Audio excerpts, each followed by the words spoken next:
Ils s'appellent Nicolas, Louis et Olivia. Ils ont comme point commun d'étudier dans des facs catho, un choix très personnel. Je suis assez feignante, du coup j'ai besoin qu'il y ait de la discipline et que ce soit des petits effectifs en classe. Pour moi les enseignements techniquement c'est quand même basiquement la même chose. Mais après c'est vrai qu'il y a quand même malgré tout une morale laïque derrière la plupart des enseignements.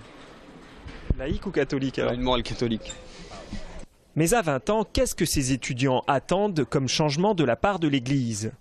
Par exemple, les prêtres avec le droit de mariage. Déjà, tout simplement, et un peu plus de souplesse au niveau de certaines pratiques. C'est vrai qu'il n'est pas forcément idéal dans toutes les paroisses, mais ça, on ne peut pas forcément tout révolutionner.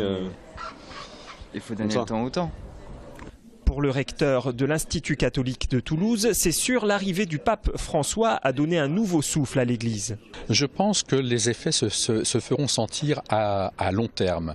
De fait, on voit, il y a une certaine modification d'image du rapport entre l'Église et le monde, quelque chose de beaucoup plus simple, de beaucoup plus fraternel, de beaucoup plus cordial. Alors je crois que c'est quelque chose qui va progressivement un petit peu se déployer dans l'ensemble de la vie de l'Église, et y compris pour les institutions universitaires comme les nôtres. Les 5 universités catholiques de France regroupent 27 000 étudiants.